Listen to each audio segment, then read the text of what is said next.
Hi, everybody, and welcome back to another episode of Limited Lorcana. Today I'm going to be going over my drafts that I did at an event nearby. So there's an event nearby where we did a win-a-box. The last time they had done it, about 30, 40 people showed up. This time it was 6 people for the first draft, and then for the second draft it was only 5.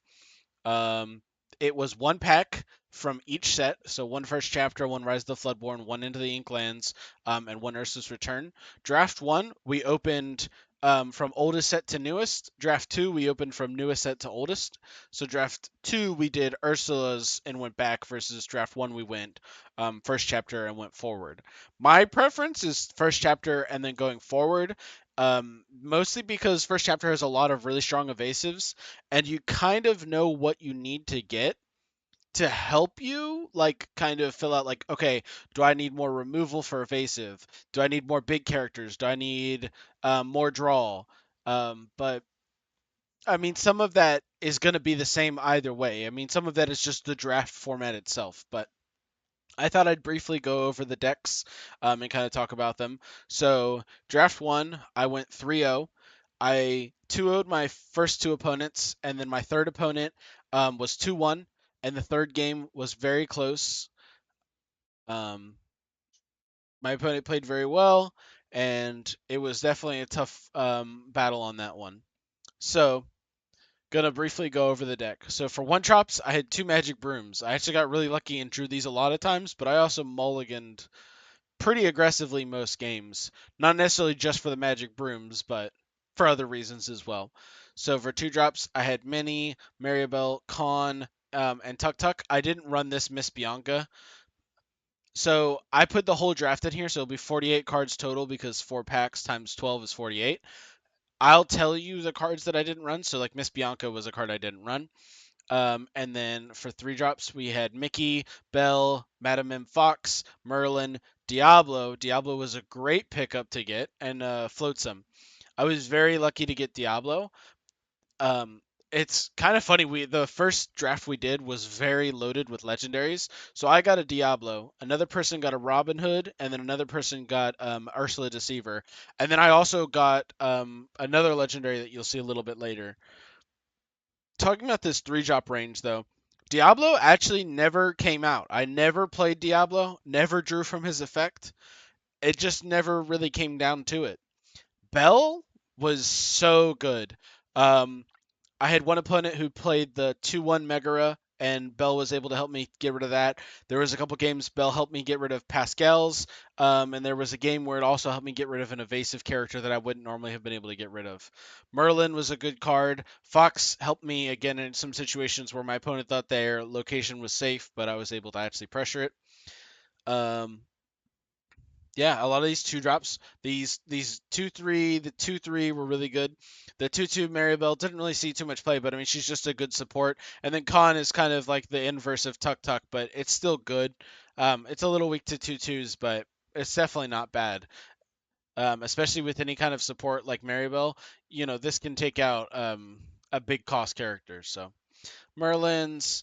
And then for my 4 drops, I had Grumpy, Patch, Elsa, Jetsam, Moana, Pongo, Triton, Mulan. I did not run this Grumpy. There was actually a moment I was considering running Grumpy over over something else. I don't remember what it was, and I just kind of actually realized that it was the exact same stats, but a more meaningful effect. It might have been Patch, um, but yeah, Elsa never really got to pop off, but the Challenger was really nice. Triton was a really big thing, being able to get other evasives down. Jetsam, again, was another way to help me defend myself against evasives. Moana helped as well with that, and just being, a quester. Pongo was a nice, good quester. Um, Never really got to use Patch's effect, but Patch is a good 4 drop. I wasn't upset with that. Mulan is just a really big body, which was nice.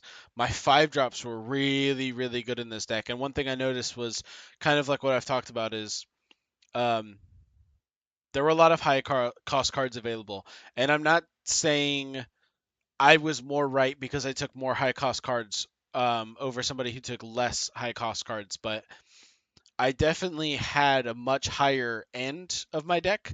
And so instead of ever playing like two ones or two twos or two whatever, I was inking like my two drops when we got to turn two and I had one two drop. If I drew another one, I inked it. If I, drew one of my brooms and it was later and I was ramping into something better, I might ink it. The draw's pretty good, but a lot of the time, like, you want your early game to be, cards that range from ink 1 to ink 4, kind of giving you a little bit of a curve.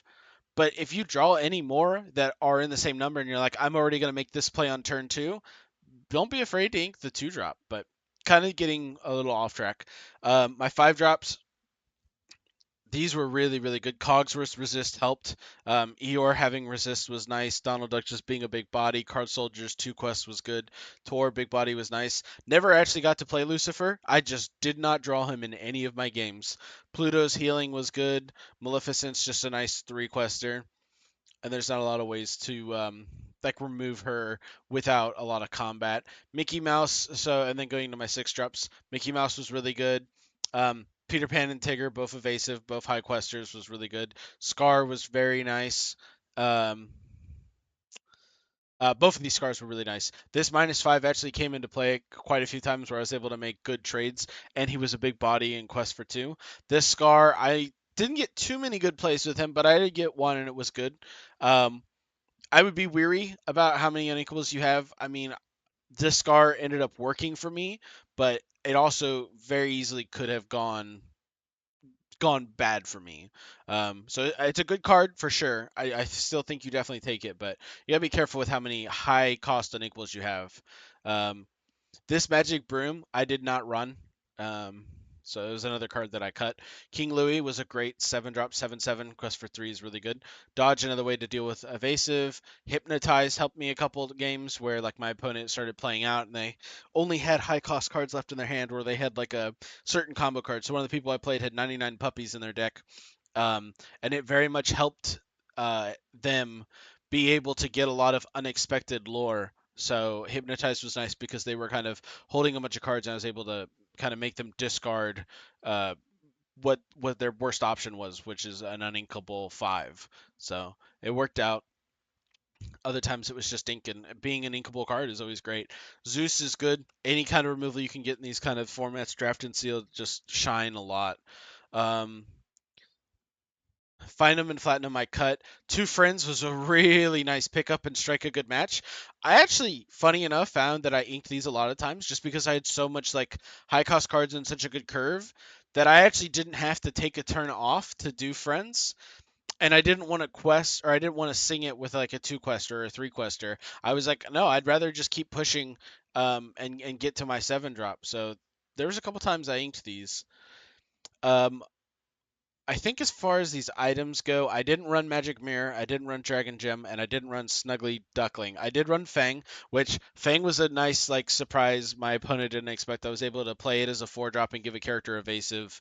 And basically, I mean, yeah, I paid 6 to get a character evasive, but then I've established a location that gave me lore, which was good. Sumerian Talisman I did run, but I didn't get to use the effect of it too often. But it's just a good item and it's inkable. So that was how draft 1 went. We can look and see what our breakdown was, and my curve was only 2 1 drops. Looks like 9 2 drops, 11 3 drops, 11 4 drops, 8 5 drops, 5 6 drops, and 2 7 drops. And I would say this is a pretty ideal curve you want. Like, you want to make sure that you're being able to play something on turn 1 or 2, but not to the point that your deck is just flooded with ones.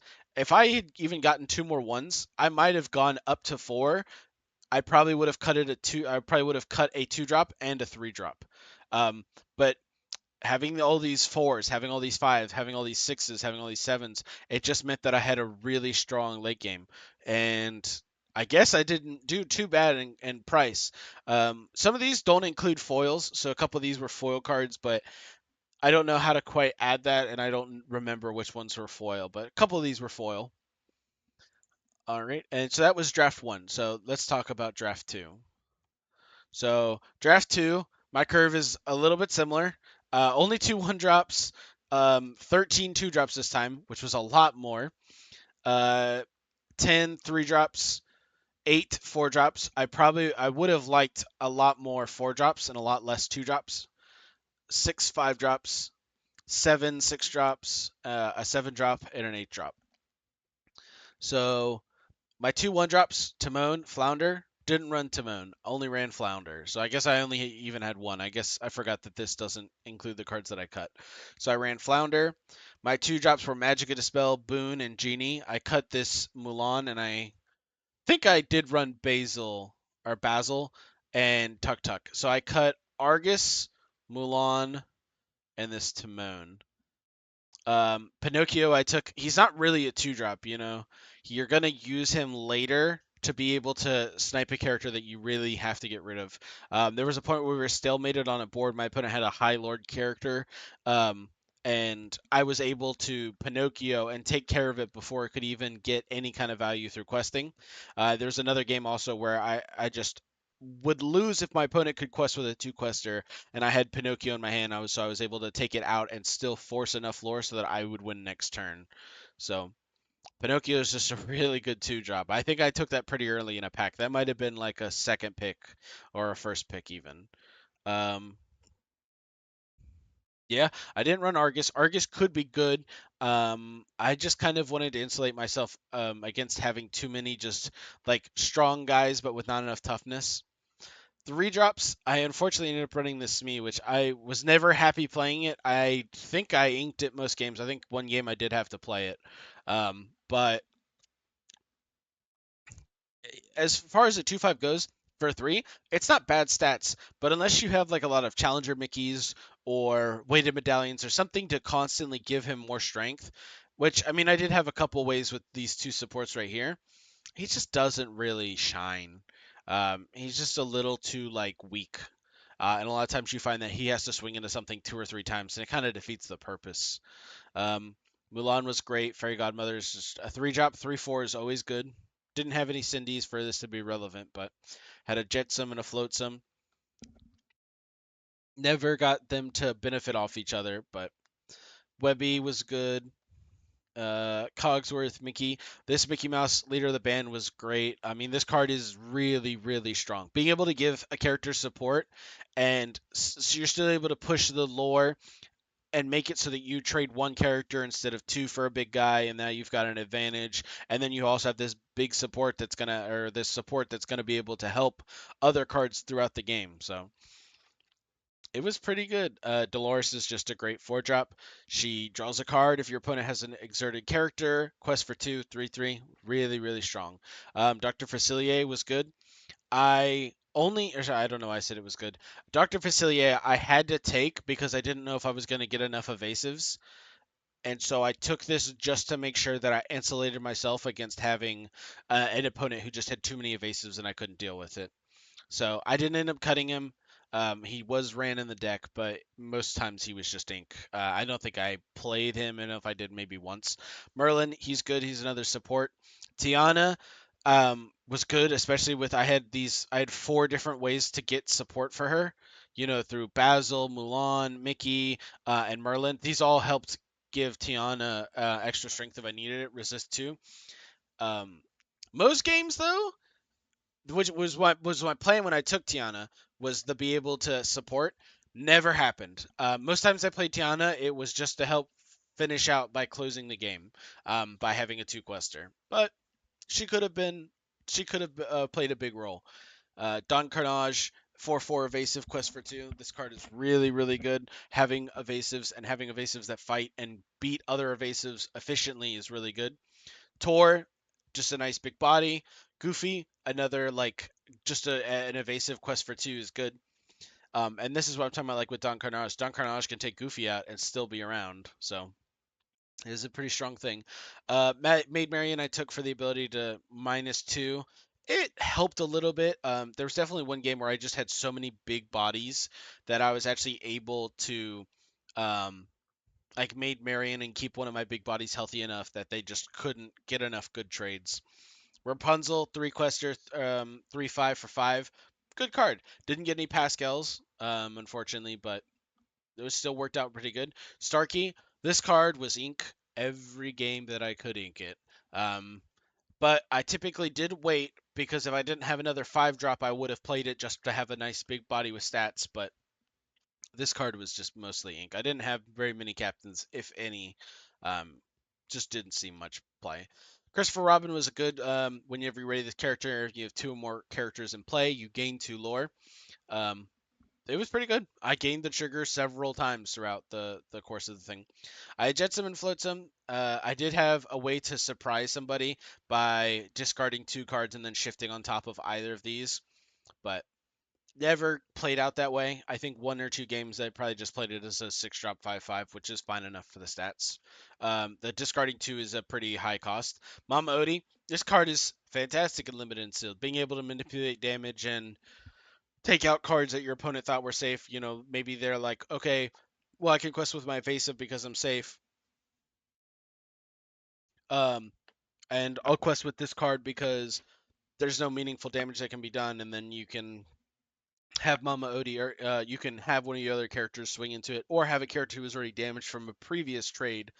Now you play the Mama Odie, and then if they don't deal with her, then you can quest her and ping the evasive character.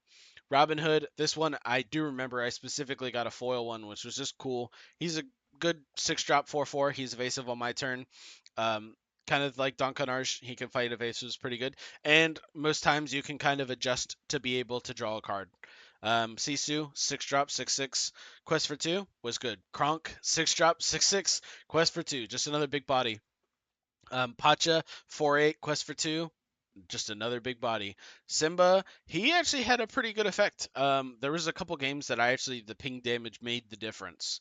And then this Maui, I don't know if I would run it if I were to run it again. I think in this deck, I didn't get anything better to run over it, so I would definitely run it. But he's not bad, but he's not really doing anything besides being a massive body questing, um, and he costs 8, which can be very expensive, and it can take a while to get there in a sealed or draft format, especially if you're not able to ink every turn, or if you're just like in certain situations where like you're having to do 2 or 3 things to kind of deal with your opponent's threats. But actions, bounce, and falling down the rabbit hole, I did not run either of these. Last ditch effort I did run though. I had a lot of evasive. I had a lot of big combat cards. I ran last ditch effort, so like Pinocchio, I could snipe somebody's character if I needed to for stats, and take care of something that had a meaningful effect or something that threatened my board state. Be Our Guest was really good. I had so many big bodies, so a lot of times late game, my turn 6, if I didn't have a 6 drop, was like play a turn 4, and then play Be Our Guest, or having a character sing Be Our Guest, getting a 6 drop, and then being able to play it. So this was very good. Strike a Good Match was good. Again, it's just the ability to draw and discard. This can help you a lot, especially if you have uninkables. Being able to kind of correct your curve. Heal What's Been Hurt and Akuna Matata. Don't think I ran Akuna Matata. I think I did run Heal What's Been Hurt, but I never used it. Beast Mirror, I never used it. It was just too expensive, and I wasn't that desperate for draw that I needed it. Maui's Fishhook was something I took to be able to deal with evasive and even locations if I needed it, and it also would help me by giving my characters evasive if I needed to have them be protected. So I had a couple high questers, Maui, almost all my 6 drops were 2 questers. Or actually, I think they all were. So, or Rapunzel, being able to give them evasive until the start of my turn was pretty helpful. And then Fang. Funny enough, I kind of took Fang to hate draft a little bit because I had Sisu. I don't think this card's bad. I think you could play it, especially if like you're making the last cuts. It could still slip in as one of your best cards out of 40. And on the off chance that I played somebody who got it, and most turns it would just help them kind of trade efficiently. But now I play the Sisu. Now it takes out my dragon, or it just even stops me from playing the Sisu, and I have to hold it in my hand because I'm like, well, I don't want to just give it up. So, but this draft, as you can see, monetary wise, I did not do so good. There were not a lot of legendaries pulled. Somebody pulled a Carefree Surfer Stitch. There was a Lucky Dime pulled, and I actually did have the opportunity to take Lucky Dime, but I passed it. I passed Lucky Dime over Don Carnage. I really just wanted to have that 4/4 evasive, and I didn't want to give anybody else the opportunity to have him, so I took that over Lucky Dime. to play for the win. And I don't think that there was any other legendaries. I think that was it. There was only like one friends that we saw. There wasn't as much draw this time around, and there wasn't a lot of. There were a good amount of one drops, but they all kind of ended up in the same like two people's decks. So yeah, but these were the events. Oh, and then this one I went 2-0, 2-1, 2-0. My second match was against the guy who in draft one was my third match, and those games were close. He just had a lot lower curve. He had a lot of one drops and two drops this time around. I had a lot more of the evasives and just bigger stuff. He also just he didn't quite get there. His deck was good. Please don't think for a second I don't think their deck was good. Um, his deck was good. Just my deck kind of got there, and then I just had so many big characters. So when it kind of got down to the end game, it was just like I play a six drop, I play a four drop, I play a six drop, I play a five drop, I play a seven drop, I'll play an eight drop. Like I just had so many big characters that game that it was very tough for him to deal with, and just so many high questers, and they just weren't able to get far enough ahead of me that they could outpace me at that point. So, but that's it. Those were my two drafts. Thanks so much for listening and watching. I wish I had been able to record some stuff in person, but because it was a little bit of a smaller event, I didn't feel like it was quite right if I was like, hey, you guys mind if we wait so that I can record a little update and do this or that? But next time I'll definitely try and keep a little bit of notes so I can kind of talk about some of the games that I had. But the games were great. The people I played were awesome. It was a lot of fun. And even if I hadn't won, I would still say it was a lot of fun. This whole format of drafting one pack from the first four sets is so much fun. Like the decks you see are just very diverse. You get to see some utility fully realized. Like one of the guys I played, he had the three drop aerial. Look at the top four cards, take a song, put it in your hand. He had the super or Sonic Warrior aerial, and then he had the Ariel who can't sing or can't sing songs because she's been transformed to a human and doesn't have her voice. So it was cool to see stuff like that where like they were able to have multiple aerials because of that. But it was a lot of fun. Um, and I really enjoyed it. But thank you guys so much for watching. This is just an update, and I'll get back to drafting some Shimmering Skies and doing some sealeds, and I'll definitely be doing another video like this next weekend to recap all of my Shimmering Skies shenanigans in person. So thank you so much for watching. I hope you have a wonderful day, and I hope your week is great. Thank you so much.